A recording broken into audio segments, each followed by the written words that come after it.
ప్రస్తుతం మాజీ మంత్రి అంబటి రాంబాబు మాట్లాడుతున్నారు. లైవ్ చూద్దాం.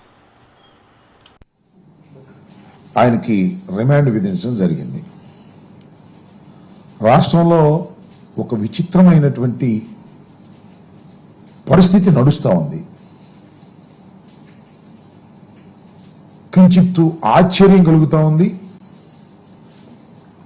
ఎందుకు ఈ రకమైనటువంటి పిచ్చి చేష్టలు కూటమి ప్రభుత్వం చేస్తుందో కాస్త హాస్యాస్పదంగాను అనిపిస్తూ ఉంది. ఈ కూటమి ప్రభుత్వాన్ని ప్రజలు ఎన్నుకున్నది అలివిగాని వాగ్దానాలు నెరవేరుస్తారని, ఈ రాష్ట్రాన్ని జగన్మోహన్ రెడ్డి గారి కన్నా అభివృద్ధి చేస్తారని, జగన్మోహన్ రెడ్డి గారి ప్రభుత్వం కన్నా సంక్షేమ కార్యక్రమాలు మరింత వేగవంతంగా మరింత దండిగా ఇస్తారని ప్రభుత్వాన్ని ఎన్నుకుంటే వాటన్నిటినీ పక్కన పెట్టేశారు. పక్కన పెట్టేసి వైఎస్ఆర్ కాంగ్రెస్ పార్టీని ఏ విధంగా అణిచివేయాలి, వైఎస్ఆర్ కాంగ్రెస్ పార్టీని ఏ విధంగా నాశనం చేయాలి అనేటువంటి ఏకైక దృక్పథంతోనే ఈ రాష్ట్ర ప్రభుత్వం పనిచేస్తున్నట్టుగా అర్థమవుతోంది. ఎందుకంటే ఒక లిక్కర్ కేసే కాదు, అనేకమైన కేసులు. ఈ రాష్ట్రంలో పోలీసు వ్యవస్థ దేనికోసం ఉపయోగపడుతుంది అంటే అనేక రకమైన కేసులు, అనవసరమైన కేసులు, సాక్ష్యాధారాలు లేకపోయినప్పటికీ కూడా కేసులు పెట్టి వైఎస్ఆర్ కాంగ్రెస్ పార్టీ నాయకుల్ని, సానుభూతి పరుల్ని ఇబ్బంది పెట్టాలి, బెదిరించాలి అనేటువంటి కార్యక్రమాన్ని చంద్రబాబు నాయుడు గారు వారి అబ్బాయి ప్లాన్ వేసుకుని కుట్రపూరితంగా నడుపుతున్నారు. నేను దానికి ప్రత్యేకంగా ఉదాహరణలు చెప్పవలసిన అవసరం లేదు. కొమ్మినేని శ్రీనివాస్ గారి మీద ఎస్సీ ఎస్టీ కేసు పెడతారు. జగన్మోహన్ రెడ్డి గారు టూర్కి వెళ్తే ఆయన కారు కింద సింగయ్య పడి మరణించాడని ఆయన మీద కేసు పెడతారు. ఆల్ ఫాల్స్ కేసెస్ అని చెప్పడానికి ఇవి కొద్దిగా చిన్న ఉదాహరణలు. ఇవాళ లిక్కర్ కేసు ఫిబ్రవరిలో సిట్ వేశారు. అసలు ఈ ప్రభుత్వం రాగానే ఒక కంప్లైంట్, ఒక పిచ్చి కంప్లైంట్, ఎవరిచ్చారో వారు తెలియదు.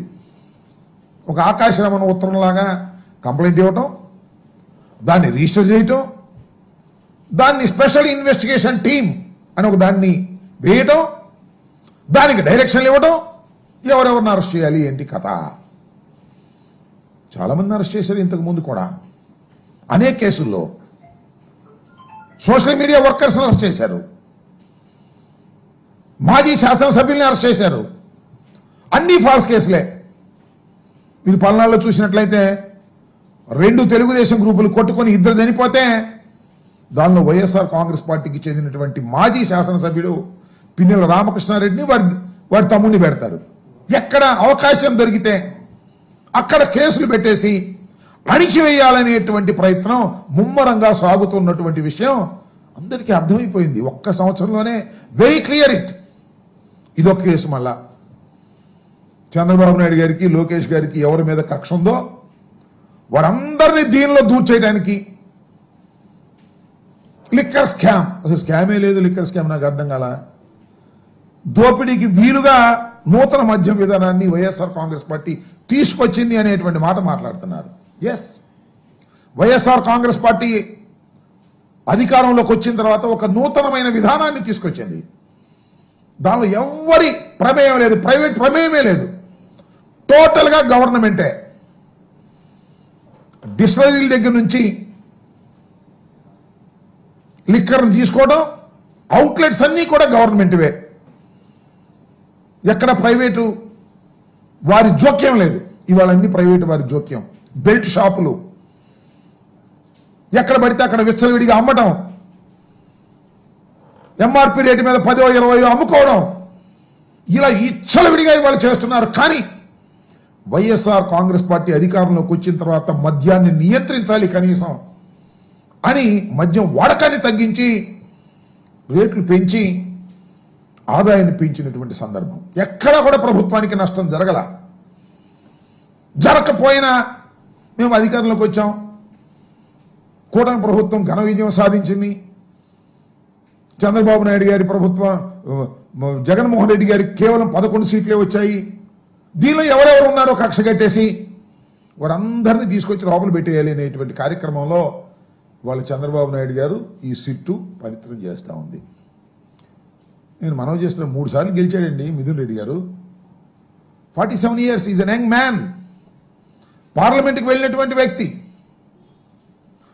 వైఎస్ఆర్ కాంగ్రెస్ పార్టీ ఓడిపోయినప్పుడు కూడా మొదటి 2014లో గెలిచాడు. మొన్న 4 సీట్లు వచ్చినప్పుడు కూడా పార్లమెంట్కి ఎన్నికైనటువంటి వ్యక్తి.